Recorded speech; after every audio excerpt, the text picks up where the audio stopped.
Senado de la República. El Grupo Parlamentario de Acción Nacional acordó esta mañana presentar varias reservas a la minuta que estamos discutiendo. Quiero expresar, antes de dar lectura a las reservas, el marco conceptual en el que se producen y ubicar en el trayecto desde que se presentó la reforma constitucional hasta ahora la etapa en la que nos encontramos. Debo decir primero que en el ideal de la patria ordenada y generosa que pensamos para México y en el objetivo de lograr una vida mejor y más digna para todos, colocamos a la educación como uno de los mayores bienes espirituales que el Estado debe garantizar a todas las personas. Educación de calidad para el logro académico, porque en el centro de esta garantía están depositadas múltiples posibilidades de ascenso personal y social. Ningún elemento que pueda contribuir tanto como la educación a abatir la brecha de la marginación, la pobreza y la desigualdad. En la apuesta por la educación está buena parte de la solución a nuestros problemas sociales, políticos y económicos. Por eso concurrimos a la reforma constitucional que en materia educativa presentó el Pacto por México, y en el Congreso mejoramos sustancialmente sus contenidos. Están ahí muchas de nuestras ideas, de nuestros valores y nuestros principios.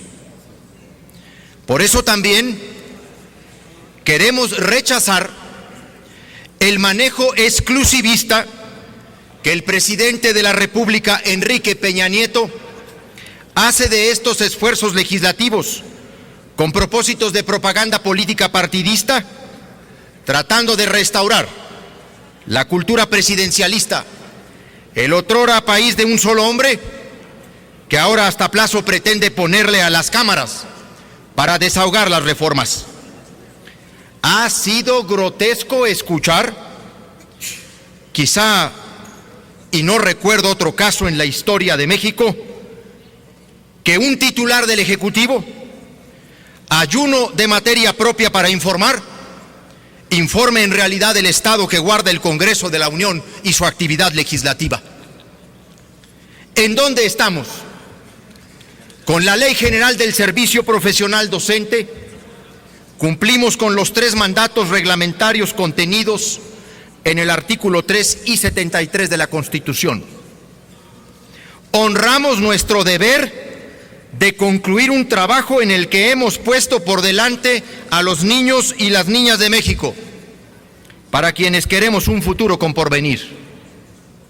Lo hacemos a pesar de que no estamos del todo satisfechos con el dictamen de la Cámara de los Diputados y mucho menos con la forma en que se procesaron cambios de última hora en espacios extraparlamentarios en los que se produjeron, en efecto, ajustes, adiciones pertinentes, pero también sesiones inadmisibles y rebajas cuestionables, fruto del chantaje y la cesión al radicalismo verbal y físico.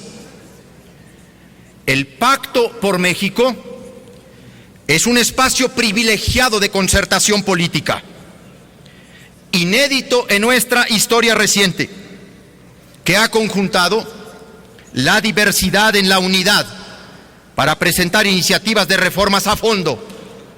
Pero ese espacio no puede, no debe convertirse en un mecanismo de dictaminación de sus propias iniciativas, porque permitirlo suplanta al Congreso y expropia nuestras facultades legislativas. El Congreso no puede renunciar a su deber de legislar, corregir o mejorar, y el Senado jamás debe abdicar de su función de Cámara Revisora. En lo general, como ustedes lo vieron, votamos a favor de la minuta. No podemos dejar de reconocer que esta ley nos da razones sustantivas para ello. Dos de ellas: incorpora mecanismos de ingreso a la docencia distintos a los que hasta hoy han prevalecido, y también porque ha colocado a la evaluación como un principio importante en el proceso educativo. Dos de nuestros grandes objetivos están cumplidos, pero en lo particular, la minuta tiene problemas. El primer problema que tiene es el artículo 22, y empieza con un problema de terminología. En realidad, desde el primer artículo, fracción 17ª, están mal planteadas las definiciones de los nombramientos, pues el que se llama nombramiento definitivo debería llamarse por tiempo indeterminado. ¿Cómo se da un nombramiento de base llamado definitivo a alguien que siempre estará sujeto a evaluación? Rara definitividad esa. En segundo lugar, ¿cómo se le da a los 6 meses un nombramiento de base definitivo a alguien que, según se deriva del párrafo siguiente, todavía está en proceso de formación? Resulta contradictorio con el sentido de inducción que se le otorga al periodo inicial de 2 años para la entrada a la carrera. Con ese añadido, el periodo de inducción deja de tener sentido como etapa a prueba y se convierte en un simple periodo en el que los docentes estarán bajo la vigilancia de un tutor, proceso que de no ser debidamente reglamentado y monitoreado, se puede convertir en una simple simulación, ya que la base ya ha sido concedida. El artículo 24 de la minuta cierra la posibilidad de ser docente de educación básica a las personas con formación universitaria que no hayan pasado por las normales o la formación pedagógica, con lo cual se mantiene casi intocado el monopolio de las normales como espacio de reclutamiento de los docentes. Un punto clave de la reforma era abrir el ámbito de reclutamiento de los docentes a todos los maestros, a todos aquellos que demostraran en los concursos de oposición los conocimientos y capacidades establecidos por las convocatorias. Las salvedades introducidas en el último párrafo del artículo resultan excesivas y cuando mucho deberían ser objeto de las convocatorias específicas a los concursos cuando ello resultare pertinente. Por eso mismo el PAN, en las reservas que acordó esta mañana,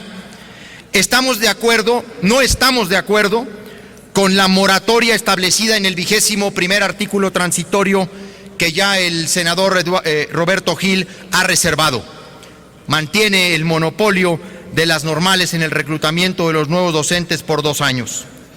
Señoras y señores legisladores, compañeras y compañeros, en efecto, no hay reformas perfectas.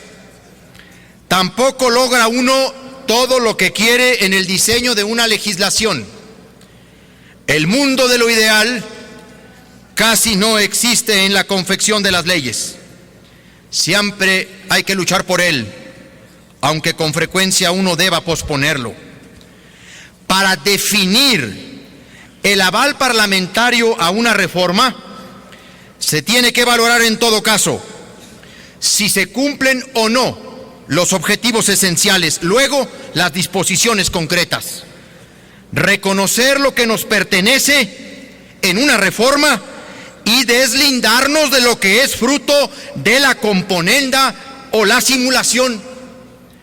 Lo peor aún, el chantaje, a lo que nunca debemos renunciar, como lo dijimos esta mañana en nuestra larga y fructífera deliberación interna.